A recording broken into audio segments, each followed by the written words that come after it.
making choices based on marine fuel grades. People who have not been involved with boating for very long can easily be confused by the way that fuel is handled. The differences among the different types of fuels used in cars and trucks are typically fairly minor, and almost everything can use the same grade of gasoline if desired. It is an entirely different matter when it comes to dealing with ships and other watercraft, however. A good basic understanding of the types of marine fuels can make it much less likely that a person will accidentally do damage to a boat's engine while just trying to keep it running. What are marine fuel grades? The first point that it is important to understand is that there is some flexibility in what are marine fuels. Though there are a variety of grades that are considered to fall purely in this category, it is also absolutely true that there are a variety of types of craft that are deliberately equipped with engines that can accept the same gasoline that would be used in a car. This is often done on very basic watercraft because it works well enough for that purpose, and it allows people who only occasionally use something like a boat or a jet ski to use their accustomed sources for fuels rather than having to go to a special provider. For those craft that do require them, however, it is very important to observe the different grades of marine fuels.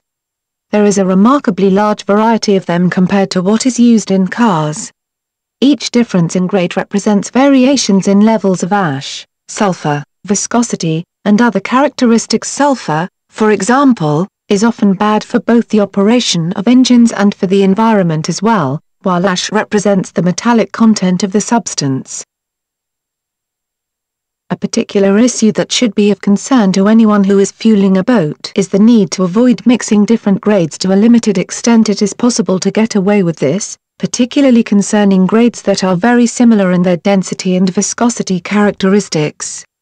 Particularly if the engine is almost empty of one type before adding the other, this may not cause any problems. However, dealing with significantly different types is an entirely different matter. Variations in density and viscosity can mean that they will not mix together in the engine as would be expected, and there can be problems as a result.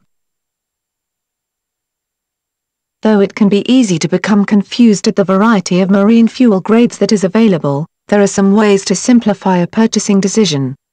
Boat manuals and engine documentation will generally make it clear what it is appropriate to use if these materials are not available. The people who work at a fueling station specifically for boats should also be able to offer some guidance. In addition, it is always best to look for substances that are Coast Guard certified.